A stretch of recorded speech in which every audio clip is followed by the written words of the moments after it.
really the central piece today is to see if this room and other people and sort of the broader world can kind of imagine a different sense for ourselves, knowing where we sit environmentally, of course linked to that socially, economically, and so on.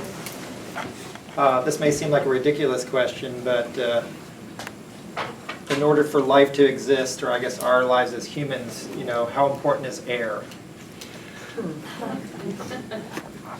Scale of 1 to 10, pretty important. How about water?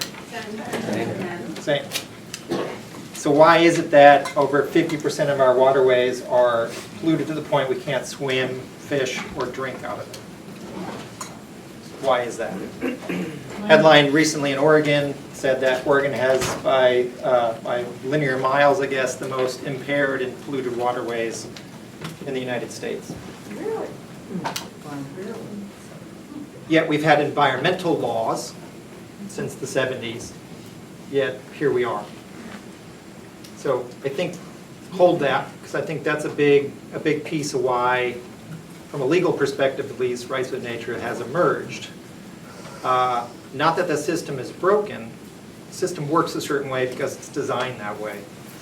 But what are we doing to actually be in response to that, or participating in that, or ultimately, let's say, rejecting that and looking for a different path, with the understanding that we're not going to actually be in harmony with the ecosystem if we keep following the old ways, because the old ways are designed in a certain manner.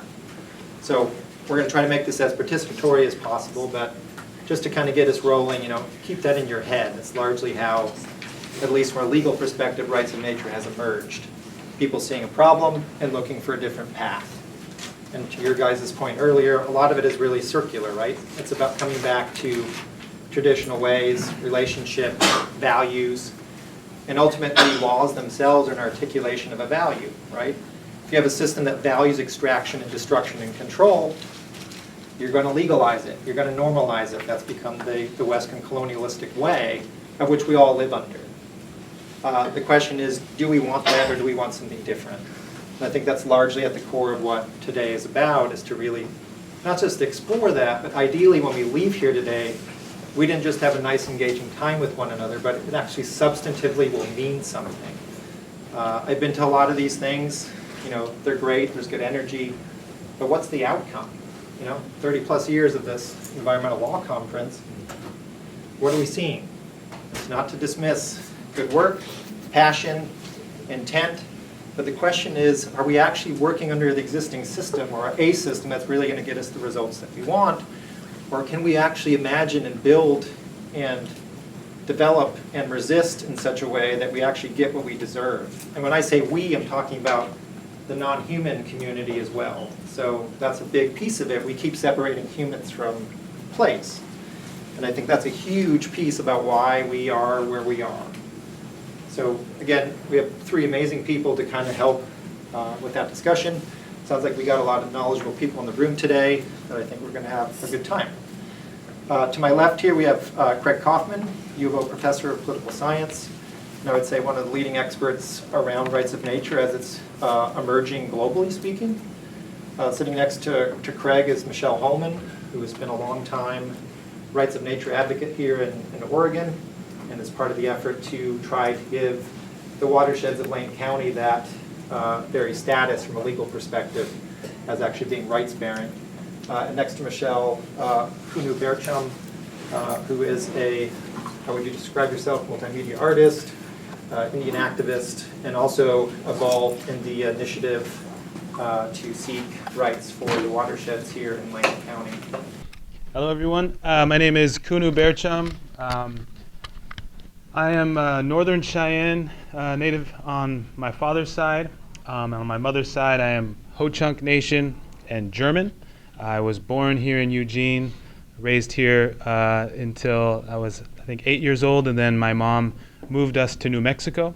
So that's where I became a man, and then as I came back here. I missed the water. I missed the beautiful Northwest, and with that experience in New Mexico, I really really understood the importance of water, and the communities down there, for since time immemorial have been knowing the importance of water and how to keep water clean and safe. And it's pretty interesting. There's a lot of here, I feel like here in the Northwest we take water for granted in a way that they don't in the Southwest. So it's really cool to be here and be a part of this group of concerned humans and trying to work for a better future. And so with that, I want to share a land acknowledgement that was written by a Kalapuya elder. Her name is Esther Stutzman, and she is from this community, and she is enrolled member of the Siletz tribe, I believe. But she wrote a land acknowledgement that we've been sharing for the last few years, and this is not my phone, so I need to open it up, and then I can read it to you. Okay, so this is the land of the Kalapuya Nation, stretching from the Umpqua River to the south and northward to the falls at Oregon City. 3 dialects of the language were spoken throughout the Willamette Valley, with 12 or so distinct groups within this area. Although Kalapuya people were primarily removed to reservations at Siletz and Grand Ronde, they remain aware of their rich heritage and traditions on this land. We acknowledge the traditional custodians of this land, which we call home, the Kalapuya people, and we pay our respect to the elders, both past and present. Catastrophic epidemics of infectious diseases such as malaria and smallpox occurred after the Kalapuya contracted diseases from the white explorers, traders, and missionaries who entered the region. These diseases were endemic among the Europeans and Americans, but the Native Americans didn't have the immunity to them and died at high rates as a result. Prior to contact with white explorers, traders, and missionaries, the Kalapuya population numbered as many as 15,000 people, or more, I believe. By 1849, the remaining Kalapuyan population was estimated at just 60, with those survivors living in the most dire of conditions. Contemporary estimates suggest that the total of the various Kalapuya peoples is closer to 600. The Kalapuya people are still here and alive and live with us in this valley. And so I'd like you to say this with me, repeat after me. So, this is Kalapuya land. This is Kalapuya land. This is Kalapuya land. Thank you. I guess I just want to do a couple of things. One is just to give a sense of the scale of the rights of nature movement, including in particular movements of people around the world to protect watersheds, because it is truly a global movement. While it may sound kind of strange and rare and unique and new, the idea has been around, many would say, for millennia. But what is new is that we're seeing movements around the world, literally hundreds of them, simultaneously demanding that these concepts be codified in formal law, in Western, what we might think of as Western law, which is really the legal system that most countries have. And so I run a program called the Eco Jurisprudence Monitor, which tries to track the development of all kinds of ecological laws. So I guess one thing I'll just throw out is that rights of nature, a rights-based approach is really only one way of legally and culturally structuring some basic principles of prioritizing ecosystem functioning and recognizing that humans are part of the systems in which they live and so forth. And so I do want to just acknowledge that there are a number of cultures and societies that don't necessarily frame it through a rights-based lens and choose to emphasize more a responsibilities lens, and so would advocate for things like ecocide or protecting sacred natural sites and so forth. But nevertheless, they see it as all sort of the same movement of trying to change our legal and governance systems to ones that share a number of sort of principles that around here we typically associate with rights of nature. And so just to give you some numbers, I've been able to identify at least 340 attempts to implement legal provisions. So I'm talking constitution, statutory law, maybe local ordinances, case law, that recognize rights of nature around the world. And more than 2/3 of those, 219, have been approved. So it's not only that you see movements around the world advocating this stuff, it's actually being adopted by courts, by municipal councils, by state legislatures. And in one case, Ecuador, the Constitution, you may know that there was an attempt. Chile had it in their draft Constitution, but it got voted down. And in the United States alone, because many people believe our national legislative system is broken, there's a tendency not to try to do this through one national law, but rather to go down to the local level and take it to the people, essentially to bypass legislators or others that may try to block it. And so since we have a pathway of the ballot initiative, you tend to see lots of ballot initiatives and other sort of local approaches. And so for that reason, there's 134 of these rights of nature initiatives just in the United States alone. And so far 70 of them have been approved. I'll just note that many of you probably have heard the more famous cases like Ecuador, the Wanganui River in New Zealand, or maybe Colombia's Atrato River, or may have heard that India and Bangladesh constitutional courts recognize rights for all the rivers in those countries. But there are a lot more. Those are just the ones that tend to get all the headlines. But in Canada, there's examples of the Magpie River is recognized as having rights. In Mexico, Australia, the UK, just this week, a local council passed an ordinance recognizing the Ouse River as a subject of rights, so forth and so on. I guess I'll just notice, since you mentioned Colorado, Colorado is a hotbed for these local, which you may know, right? And we're seeing it all around the United States. It's not sort of geographically isolated. There are examples in Colorado, Florida, New Hampshire, here in Oregon, all over the place, as well as many tribal nations as well. I think I've identified at least 10 tribal nations. So this is a global movement that is growing rapidly. The number, if you track it sort of historically, the number of these things doubled between 2007 and 2011. It went from sort of like a handful to about 50. And then from 2011 to 2016, it doubled from 50 to over 100. And then from 2011 to 2016, it doubled to 100, from 100 to over 200. And then just since 2016, it's more than doubled to now almost 400. So it's growing exponentially because of people like you recognize the problem and are looking to make change. So I guess another thing I wanted to do is give a sense of like what are some of the fundamental ways that, you know, if you recognize rights of nature for watersheds, how would this differ from existing environmental law? There's a bunch of ways, but I want to just sort of try to simplify it to highlight two really important points. One is that I think the focus on watersheds is important because watersheds are systems, and we're supposed to have a colleague of ours talk about the importance of sort of systems. But I guess the key point there is our existing law treats entities within nature as if they're individual stocks of resources, right?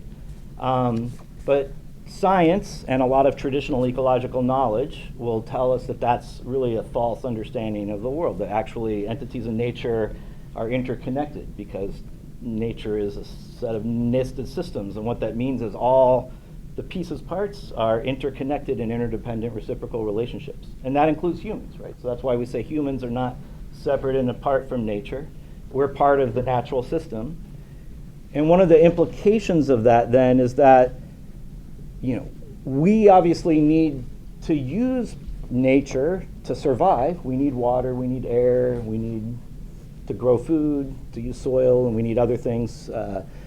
But rather than it being sort of a one-way extractivist process, so someone earlier, said, the way it's done now, the law treats it as just sort of a one-sided extraction. The idea is that we recognize that we humans are part of a larger system, and we're tied to these other pieces of the system through reciprocal relationships. And therefore, when we use nature to survive and to provide for our well-being, we need to understand that as part of like a reciprocal exchange. And so legally, what does that mean? So this is where we get to people, it can be really hard to think about how can we think of a whole system that's made up of millions of different parts as just a single legal entity.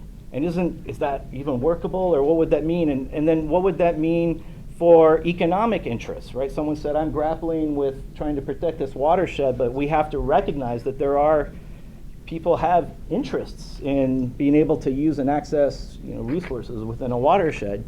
And so how does that affect property rights and all that kind of thing? And so these are complicated questions that we can go into more detail during Q&A, but I just want to use an anecdote or an analogy that I found with my students that helps them sort of understand how this would work and why it makes sense. So legally, we think of human beings as, we're individuals. But biologically, any biologist will tell you that the human body is itself an ecosystem that hosts millions of different organisms. And moreover, biologically, our bodies are actually made up of nested systems that have to all work together. Actually, 11 different systems: skeletal systems, our muscular systems, so forth. Our skin system, our bone system, skeletal system, so forth and so on. And so, in that sense, we're very much like watersheds, in that biologically we are made up of sort of nested systems, and we are sort of hosting millions of organisms, but it makes sense, it's useful for us, and sort of like to our daily life, to have the law treat us or pretend that we're actually legally individuals. And the same is true for watersheds. It can be true for watersheds, basically. But what would it mean then, legally, if we treat a watershed as a single legal individual, like a subject with rights? Not a person, but a legal entity that is itself, like we can legally treat it as if it's an individual, that would, let's say, own itself, and therefore it owns its water, but we need to use some of that water for consumption and irrigation and so forth. So there's some sort of exchange, but instead of being a one-way extraction, it's now conceptualized. The law conceptualizes this as sort of an exchange between two legally equal subjects, right? And so this is where a lot of people are like, whoa, I don't know, how would that work? So to try to explain that, I use the analogy, I would argue it is conceptually no different than when we sell blood to a blood bank. So think about this. When we as an individual want to go, like if we go to sell blood to the blood bank, the blood itself is not, the liquid blood is not the legal entity. It is like we as our system, as the legal entity, sell a part of that.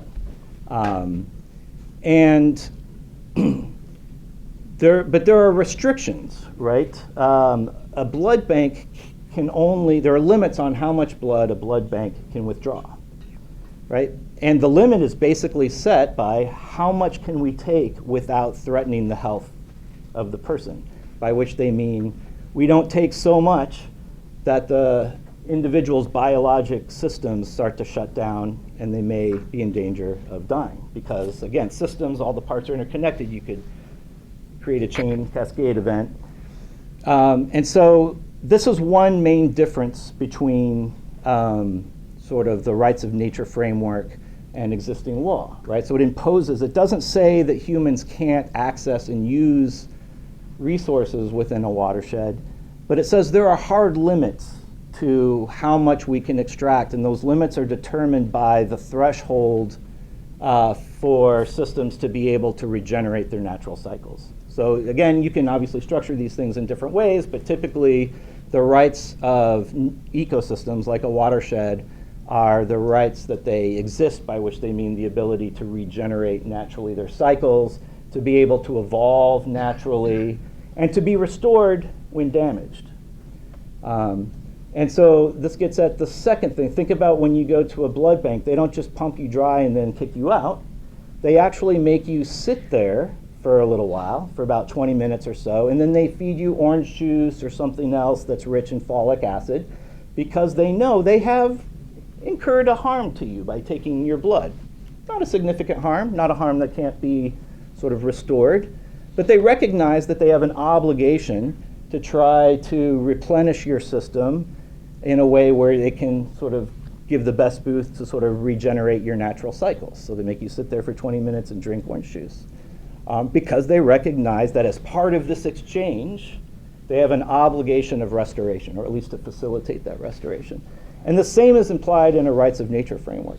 So if we take some water for consumption and irrigation, say, from a watershed that is recognized as a legal entity, the watershed doesn't take cash payment, right? What the watershed wants is the ability to have any impact. There's going to be impact, and that's not necessarily problematic so long as we have, as people, the obligation to limit our impact to the point where we don't threaten the natural cycles of the system. And we have an obligation to try to not mitigate the harm, but to help facilitate the restoration of the system's ability to regenerate its natural cycles and restore its health. And so one can imagine just inserting that into, it doesn't mean that necessarily property rights go away, but it would mean that they would be, some of them would be changed, right? Like it's hard for me to imagine how you probably can't have, property rights are a bundle of rights, right? So some of them would remain, but some of them would probably have to go away. You probably couldn't have the right to destroy your property to such an extreme extent that you can, right? So we can talk maybe more about how the framework can impact property rights, but I'm probably out of time. No, I think it's a good setup. I mentioned earlier, law comes from a certain view of the world, a certain orientation. I think rights of nature is trying to push a different relationship to the natural world than we currently have, and so that relationship piece is a big one. And also, as what's emerging from rights of nature work is it's looking at it sort of from the front end. So a lot of environmental law is all sort of what we would call end of the pipe, right? Something gets permitted, something happens, there's damage, and then suddenly we're trying to hold those to account who created the damage. Instead of realizing that perhaps that activity should have never occurred in the first place. So you're starting to see that emerge in some of these legal cases that are using preventative measures or precautionary principle, however you want to frame it, because the understanding is, well, we can't do some things because if we do, it's going to damage that ecosystem. Therefore, it should be not allowed to happen at all. And that's pretty much backwards about how environmental law works in the United States today. And so this is kind of that transformational piece around having this different orientation and relationship. Wow. Tough act to follow. And just so much information that I'm processing right now. So my name is Kunu Bercham. I come here representing, I'd say, the creative class, the artivist class. I'm a filmmaker and a musician and professional creative of sorts, and I'm here as a concerned citizen, also with my personal cultural background and history of being, an indigenous person raised in Oregon, and I'm here to try and humanize this and share some cultural values, and then also just to learn and be here to soak up the energy here and to be activated myself and to continue this work and these efforts for the next generation and for the generations after. So I'll just tell you a little story about myself and my background and how I ended up here. So I was born here in Eugene, Oregon. I shared that I'm from the Northern Cheyenne tribe and the Ho-Chunk Nation as well, and I actually spent a lot of my time growing up just across the way over there at the U of O Longhouse, and I was raised with that community there, that indigenous community there, and so a lot of the people that raised me were folks who were activists themselves in the American Indian movement, and a lot of movements in the, or a lot of political actions in the 70s and 60s, and and until now. But a lot of those efforts were to for human rights, for for rights just to exist and to be to just be respected by the American society as a whole, right? As the civil rights movements. And so I grew up with that energy being around me from my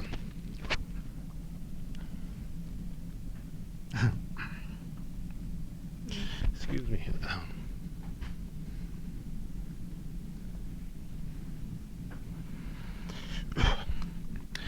From my grandparents, I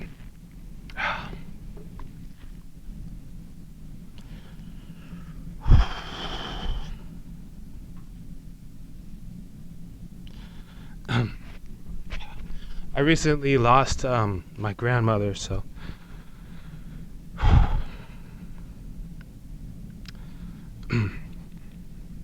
excuse me. So I see myself as a just as a continuation of the work that that they did. Thank you. And it's with their energy that I want to insert myself into acknowledging the rights of of our land and our natural systems. And one thing that I think it was just like inherent traditional ecological knowledge of of Native nations is that rights have nature, and there was no need to that was just duh. Right? So we didn't really feel like we needed to write laws for that. And so now it's really great that there are indigenous nations around the country that are doing this. And my people, the Ho-Chunk Nation, have worked with environmental lawyers over the past, I think, few decades or so, and in the last few years, put rights of nature within their, with their constitution of their tribe as a sovereign nation. And so with that, I see that there's an opportunity for the tribes to be kind of these folks that are putting these laws on the books and kind of leading the way. And then in general, our communities around the reservations and these sovereign nations will be like looking over the fence and being like, oh wow, like I like what they're doing over there, and I think we should be doing that here, in our communities. And so that's where I see myself kind of interacting with what we're all doing here today. But I also want to share that several years ago, some family members and we went out to support the efforts at Standing Rock, and with the nation there protecting their rights to clean water. And when I was out there, I had a rude awakening of how our government treats the indigenous people here, and doesn't respect the concept of a sovereign nation, and these nation-to-nation laws that exist and that need to be honored. So kind of being there and putting putting our bodies on the line and you know, our freedoms to help that community to have their rights to clean water be acknowledged. It was really a rude awakening that, you know, the concept of these Indian wars have never ended.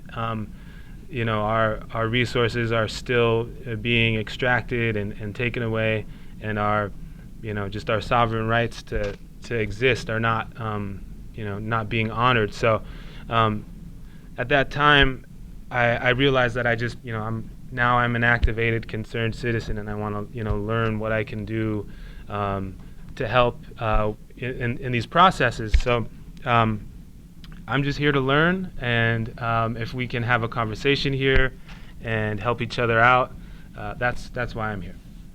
I'm a longtime Oregonian. I grew up in Southern Oregon, and I went to the U of O right out of high school. Thought I was going to go to law school. No disrespect to the attorneys, potential attorneys in this room, but I made a different decision, and I moved out to the Coast Range and homesteaded a piece of land. Definitely the right move for me. It's a type of paradise unequaled anywhere. I live on the confluence of two creeks. My partner and I, we built a house. I mean, there was nothing there. Had to punch in a road, the whole thing. So raised our kids there. Paradise, right? Except that really there is no place to hide. And the logging that goes on in the Coast Range is criminal, in my opinion. And the attending spraying of chemicals from helicopters, beyond criminal. So this is the later 70s. I have been battling the sprays since that time, me and my community. And I have a really stalwart community. We take care of each other. We raised each other's kids. We partied together. And we're fighting to stop the insanity. We employed all the traditional activist modes, writing letters, begging our elected officials, protesting at corporate headquarters, inviting corporate heads to come to us, having meaningless conversations with powerful people. At a certain point, it dawned on me, or it was brought to me, that there has to be a better way, a different way. The system definitely puts you in this kind of a merry-go-round of yes, we want your input, yes, we're listening to you, but actually what they always said to us is everything that's going on in your community is legal. All that corporate harm, all the incredible activity that you never asked for, these people don't even live in my community that do this kind of activity. So it's all legal. So what does a person of conscience do? She tells herself that I'm the answer. Unjust law needs to be challenged with just law. So we look at law, just because it's legal doesn't mean it's right. We band together and we wrote a really great law that we never got on the ballot due to all kinds of crazy obstacles that the industry put in our path, because they know how to use the system. You know, I mean, the initiative system is the way the people legislate. That's our voice. We have to use it. Well, we're using it, and they're like, oh, they're using it. Well, we got to stop them over here. We'll stop them over here. Every hurdle they threw at us, we mounted and we persevered. We even got all the way to the Supreme Court because we were denied ballot access. And guess what the courts did? They sided with the timber interests because they just uphold law, regardless of if it's just or unjust. So we are back. We are not going away just because the Supreme Court told us to go behave ourselves. We are behaving ourselves by being by challenging, by being disruptors. We've written another law, and that's what you see on in front of you. This is the Protect Lane County Watersheds initiative. it's a kind of an end run. So we can't ban sprays because we can't get on the ballot, because we took one tact. We're being savvy activists, and we're coming at it from another place, and that is to protect the entire watershed. It's a protection, not a ban. So as we try to protect our watersheds, you can't spray chemicals from the air if you're protecting your watersheds. So I think we're really onto something. But I want to read just parts of our preamble, because this is a really elegant document that we created to protect Lane County watersheds. It says, "We, the residents of Lane County, understand that all water within the state from all sources of water supply belongs to the public, as stated in ORS 537-110, even where it flows over private land. And we believe access to clean water is a natural right of humans and all other species. In securing the health of the watersheds of Lane County, we acknowledge that watersheds are living systems and possess the inherent right to exist, flourish, regenerate, and naturally evolve for their own sake, interdependent with and independent of human needs. Lane County watersheds are essential and vital ecosystems for a healthy environment. Our watersheds include the water and land area that drains rain and snow into rivers, creeks, lakes, wetlands, aquifers, and the Pacific Ocean, within which all living things are inextricably linked. We acknowledge that the first peoples connected to these watersheds established and practiced a relationship of care, respect, and a deep sense of responsibility to ensure the health and vitality of the watersheds. A healthy watershed conserves water, promotes stream flow, supports sustainable creeks, rivers, and lakes. Due to the ever-increasing contamination and demands on our watersheds, we, the citizens of Lane County, declare our responsibility as defenders of these ecosystems to ensure their highest legal protection from degradation, loss of ecological balance, and all threats to their health and well-being. Government has failed in its responsibility to the public by enacting laws that tolerate or permit the incremental degradation of watersheds and water quality. We assert that in order to protect our water and watersheds, we must shift governance away from policies that allow voluntary compliance or directly permit pollution by entities who view nature only as lifeless property and thereby merely regulate the degree of allowable harm to be inflicted on watersheds. Pursuant to the right of self-government, as stated in the U.S. Declaration of Independence and protected by the Oregon State Constitution, if government repeatedly violates our rights, then we, the citizens of Lane County, have the right and responsibility to alter or replace that system with one that secures and protects our rights. It has become necessary that we reclaim, reaffirm, and assert our inalienable rights and extend protections that provide legal standing and rights of recognition to all watersheds in Lane County in order to ensure they are no longer subordinated as property subject to harmful actions by unaccountable political and corporate entities. Therefore, we, the citizens of Lane County, enact the Lane County Watersheds Bill of Rights, which establishes irrevocable rights for all our watersheds to exist, flourish, regenerate, and naturally evolve free from contamination and degradation, and which thereby protects their integrity and natural diversity, both now and for future generations.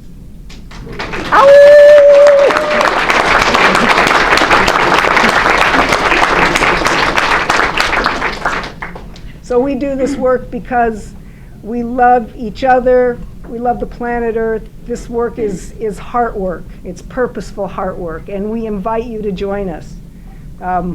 We are right now in the challenge of our ballot titles, so we thought we would have our initiative here and you would all sign it, and you'd all sign up to have your friends sign it, and those friends would have their friends sign it. But we are in a little bit of a waiting game with the county right now. Fear not, we will persevere. We will get through this little legal challenge. We expected it, actually. It's part of the work that we do. We know we will be challenged, by those who don't appreciate us targeting their bottom line. But we will be doing that soon. So please sign the sign-up sheet. We'll contact you. You'll get a signature sheet. You can gather signatures and help us get this one onto the ballot and pass it.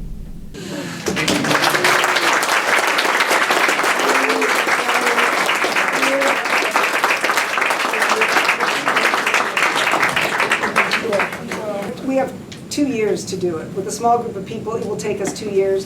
But if we had an army of warriors, we could do it in 6 months, easy. The timber interest is usually, that's who's coming to get us. And they have unlimited bank funds. So yeah, we have to do fundraising. I mean, we're grassroots. We're all volunteers. There is nobody on the payroll. We do this because, you know, it needs to be done. So yeah, if you have some ideas, we're always looking for ideas. Small donations are the bread and butter of community rights work, but we would love to see some big players join our game. Is there a database of successful propositions, laws, whatever, that have been passed by this big number that you mentioned before? Yes. There is? It's called the Eco Jurisprudence Monitor, and you can access it at ecojurisprudence.org. ECOG or JURI, however you spell jurisprudence. Ecojurisprudence.org. And the reason why we came up with that really hard pronounced name, even though, is because the reality, as I said, we wanted it to be inclusive of all different kinds of models, because there's a bunch of different kinds of models that are emerging in response to various kinds of cultural and legal contexts. And they all share common underlying principles, which is the jurisprudence, ecological jurisprudence. Some of them are rights of nature, and some of them don't really talk about rights so much, but they talk about other frameworks for sort of enforcing this paradigm shift to a more systems approach and prioritizing functioning of ecosystems and things like that. And keep in mind that the work that is emerging here is really deep cultural work, of which law becomes a manifestation of that. Because you start to unpack it, this is 180 degrees away from what the existing system subscribes to. So as you can imagine, those who profit from it don't want to see something like this emerge because it actually either devolves or eliminates their control. So, but any good movement that's what good movements do, right? They instill justice, they transform the system, but in doing so, it's not going to be an easy road. So I only bring that up because there's no straight line path here. It's going to be a lot of meandering like water does. It's going to be a lot of being dammed up. You can use all kinds of water metaphors for what the rights of nature work is really about, at least in this country. Other places have had, let's say, a more successful means of getting there, but it's still largely about people power. So it's the people power that can animate the legal element. We're not at a point where legal practitioners can take rights of nature in this country and actually advocate in the way that we can with existing law. So we're at a very emerging stage of what rights of nature could look like on this continent, whether it's non-indigenous communities or even indigenous communities, because there's going to be difficulty there with the federal government and how that interfaces. So it's going to be a battle. So we have to have good energy, but we also have to understand that it's going to be a long road before this would ideally be the reality. No, it's an amazing thing. This definitely spans the ideological continuum. I mean, because where I live, out in the sticks, rednecks everywhere, and they love this. They love the notion of, hey, corporations. Why should corporations have more power and privilege to do harm in our communities than we have to protect ourselves from that harm? Well, there's a whole lot more of these guys than there are of us. And yeah, I so, know, but there's a way that we come together around this overlord of corporations who don't live in our communities telling us what's up. You know, we like to say, democracy is a good idea and we ought to try it. Because we don't have one. We don't live in a democracy, we live in a corporatocracy. That's clear. You know, and this is civil disobedience through lawmaking. We acknowledge that this law is unjust, that protects helicopters spraying us. That's not fair. And so we, the people, these folks feel the same way. I mean, there's cancer clusters everywhere, and they don't just hit the hippies, they go to everybody, you know? So, I mean, really, this is an opportunity for us to find common ground. What types of initiatives are more likely to get enacted and then also survive at any level in the court system, particularly in the U.S.? Yeah, I mean, so obviously the answer depends entirely on the legal and political system of what country you want to talk about. So the reality is that because we are in a federal system, we both have a legal structure that's federal and a political system that is basically dysfunctional due to hyperpartisanship. The reality is you got to do a bottom-up sort of approach, and that is sort of the story of sort of American, that's, how creative lawmaking happens in the United States. So you start with local experiments, and then as they get a certain amount of, maybe then some states adopt it and then it spreads or whatever. And so it's time consuming, it's sort of like long term. And so that's a long way of saying if you want examples of how this has been implemented in practice and how that has affected watershed protection in a different way, I would have to mainly give you other country examples. However, because in the United States, there isn't yet an example where, there are lots of examples where these ordinances are passed. They get on the ballot, they're adopted, and then sometimes corporations choose to challenge them and sometimes they don't, right? And so depending on how important they think it is for them to spend the time, effort, and money. There is yet an example in the United States where it's been challenged in court and courts have upheld rights of nature because of preemption laws, essentially. However, there are quite a few examples of jurisdictions, and Pittsburgh is a really good example. I think Pittsburgh is one of the larger jurisdictions that has adopted rights of nature ordinances. And they did it specifically to try to ban natural gas, like injection of wastewater from natural gas fracking. Now, they, essentially, long story short, what happened was instead of challenging it in court, the gas company said, screw this, we're just going to go elsewhere. Yeah.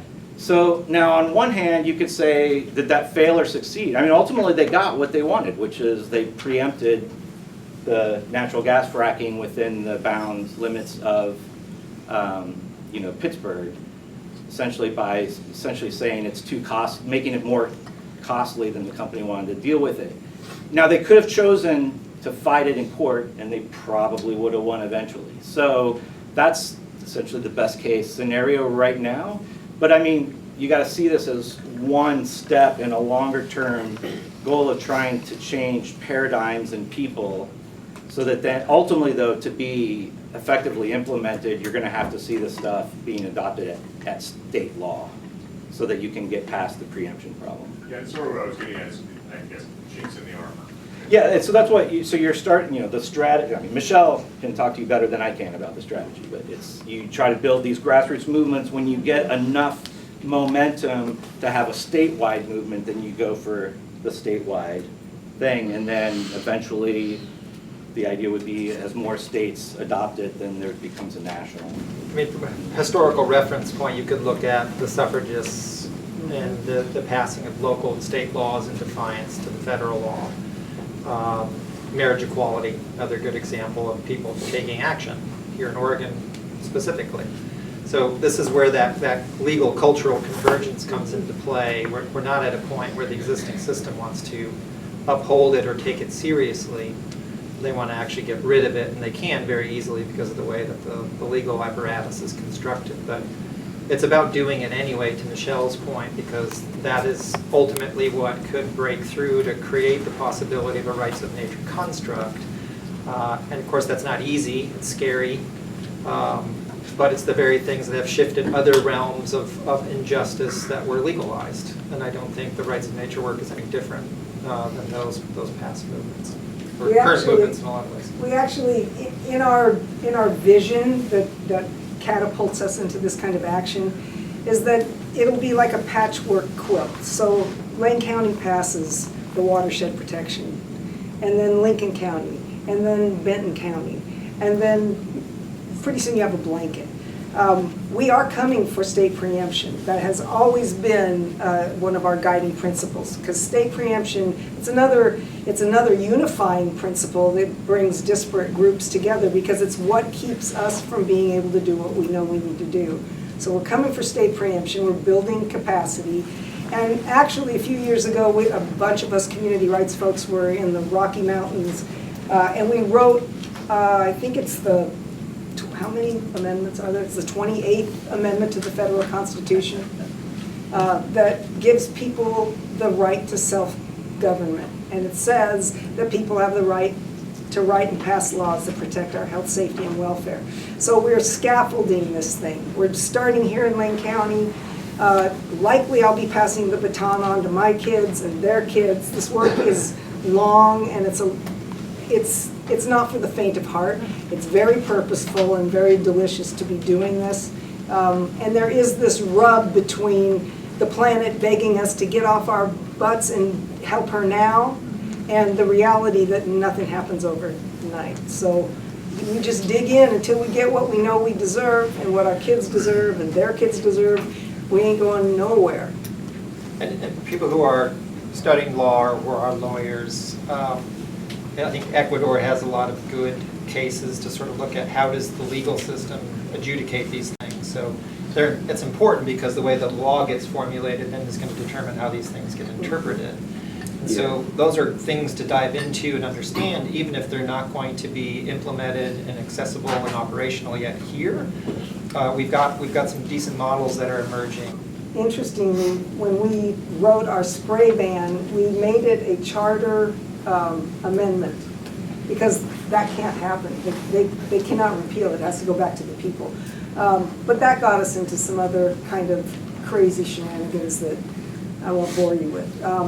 And so this one that we're doing is a straight protect it's an ordinance. It's just an initiative. And yes, they can come for us. We know that.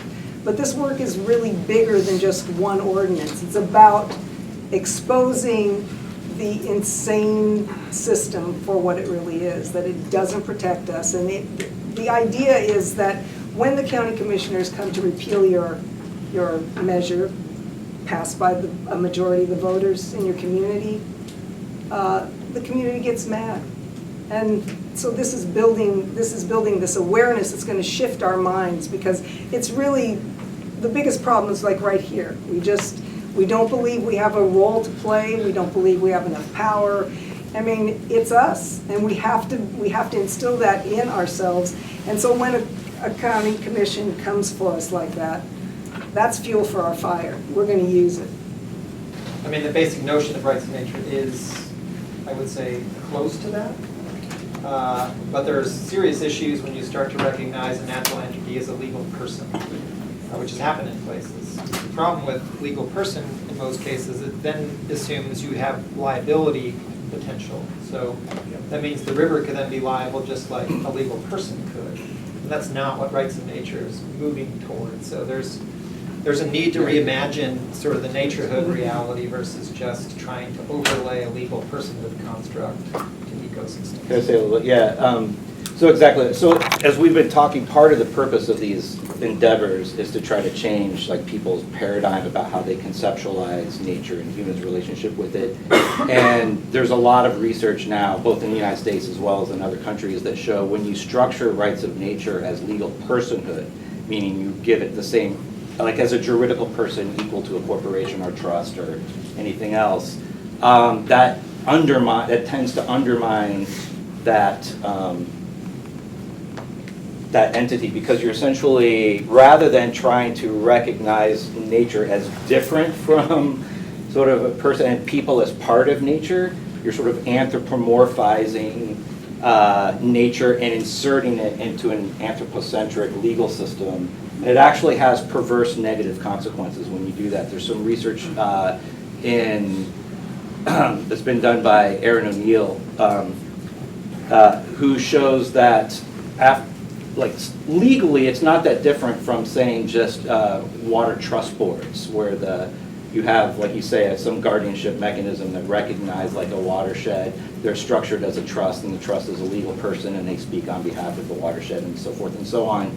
And there's a lot of research that shows that when you structure it like that, far from people starting to value the watershed for its intrinsic worth and value, people start to see it as yet another water user that they're competing with, and they try to start discounting, they start to sort of mentally discount the interests of the watershed. And so, anyway, so it is complicated, but what research has been done has shown that it tends to actually have these negative perverse incentives. I would say we have some allies. I don't think we have a lot of spine in our allies. I mean, they talk a good line and they'll tell you you're doing great work, but basically I don't spend much time there.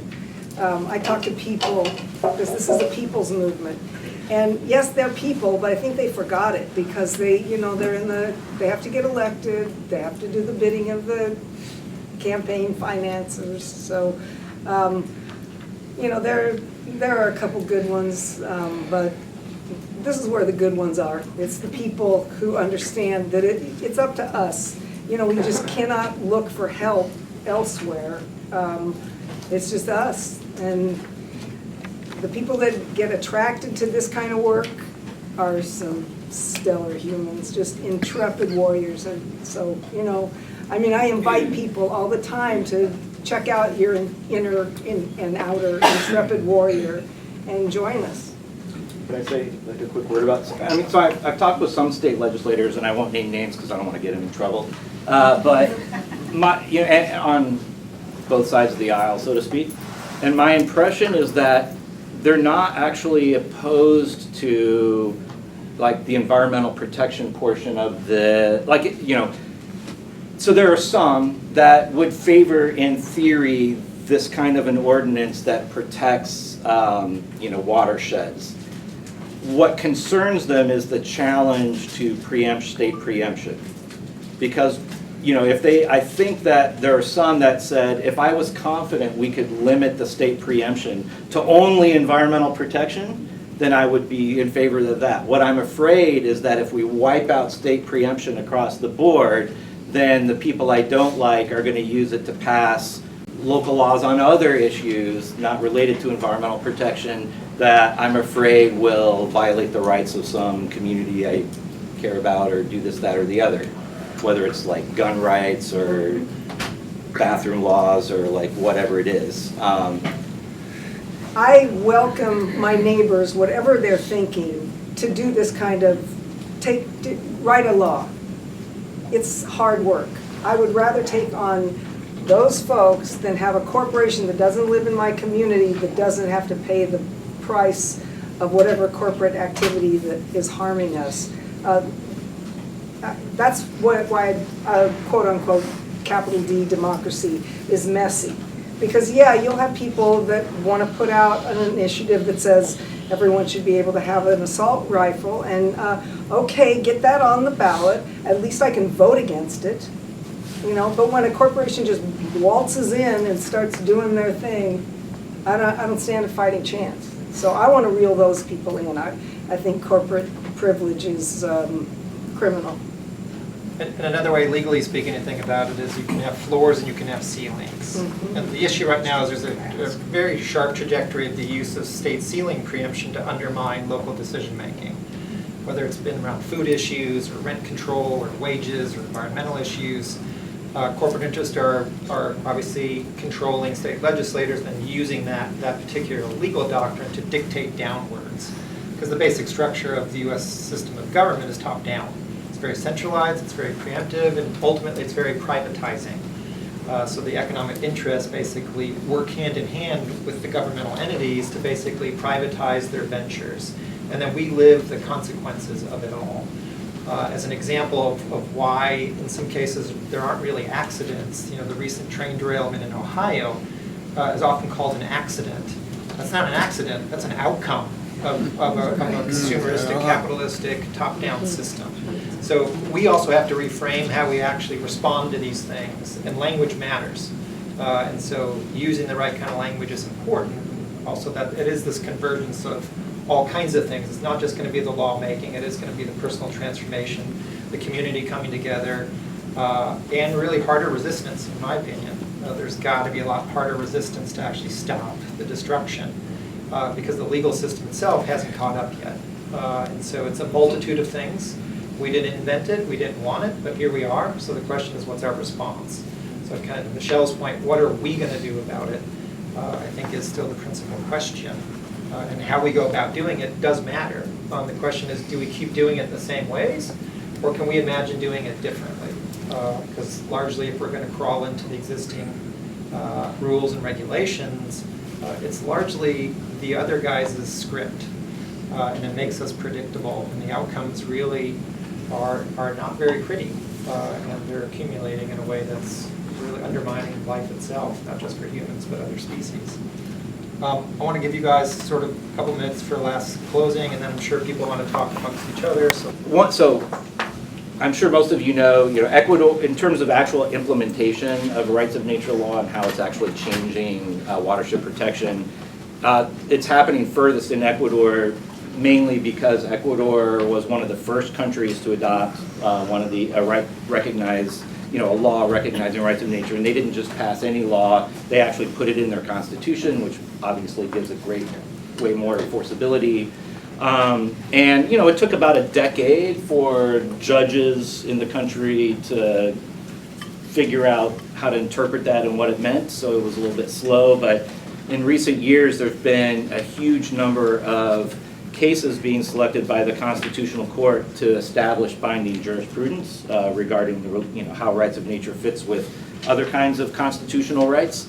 And one of the things that's resulted from that in the last couple of years, particularly as it's been applied to watershed protection, there is, in addition to sort of establishing the precautionary principle, that is switching the burden of proof from a community to show that there's going to be harm. You're shifting it to, say, the mining company or whatever company to show that they won't inflict such a harm that it will threaten the ability of the ecosystem to regenerate and so forth.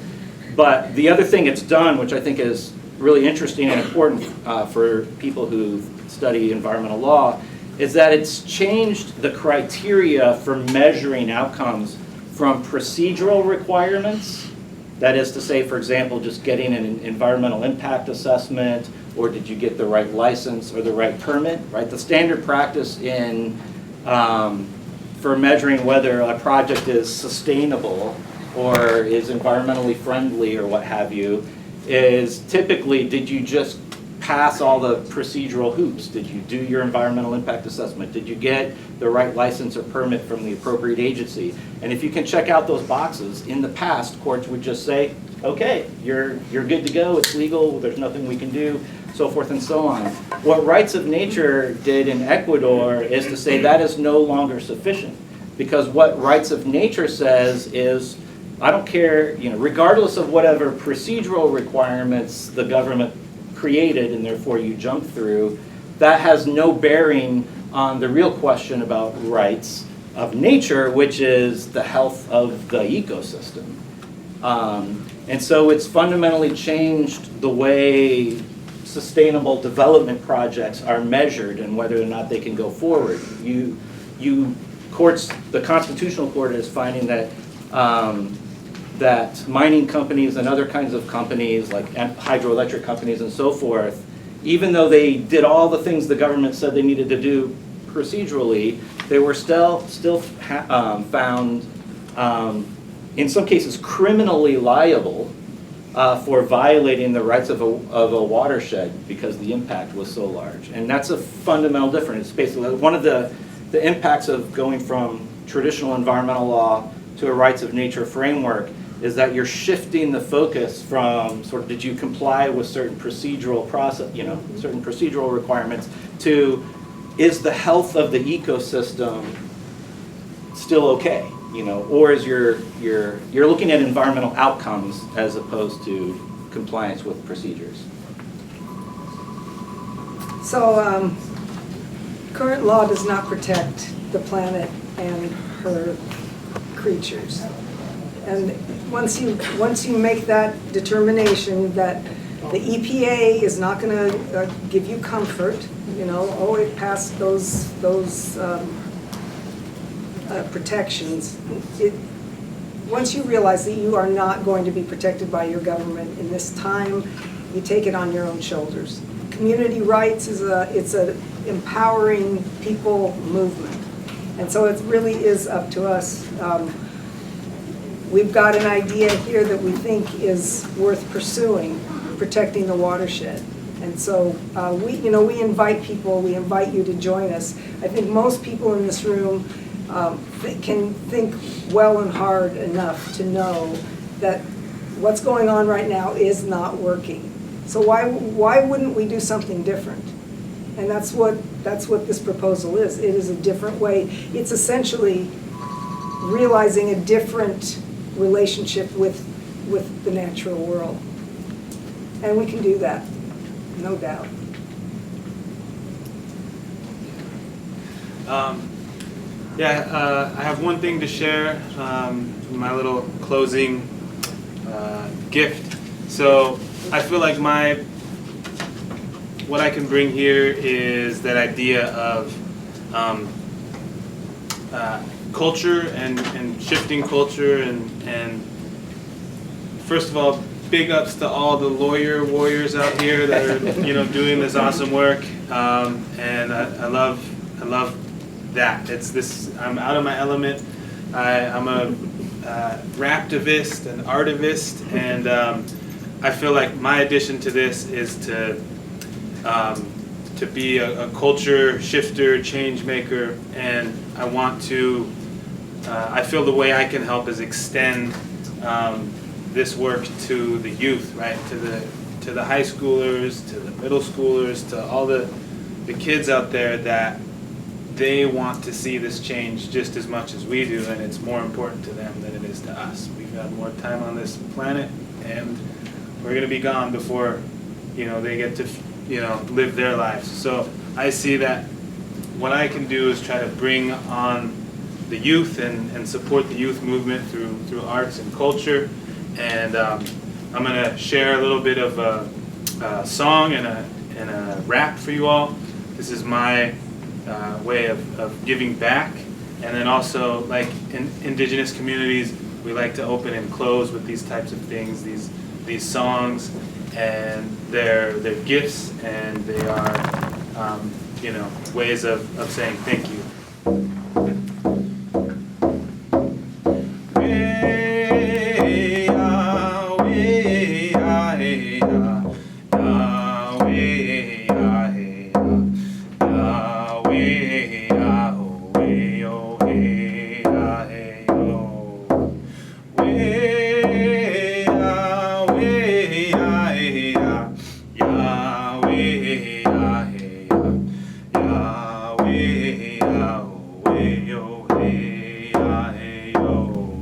In the spirit of crazy horse, a supernatural force, I bring the sounds of the burial ground all across the nations to all the different races. And one thing's the same, oppression it remains for the almighty dollar. Fathers will sell daughters and brothers will kill brothers. So it seems cash is king. Cha-ching, I guess I'm hunting royalty. Watch me catch my royalties, the spoils of these wars and these tours across the land. I do it for my fam, and I do it for my clan. I do it for creation, all my relations. Said I do it for my fam, and I do it for my clan. I do it for creation, all my relations. Said way, ah, way, ah, hey, ah, way, ah, hey, ah, way, ah, way, oh, hey, ah, hey, oh, way.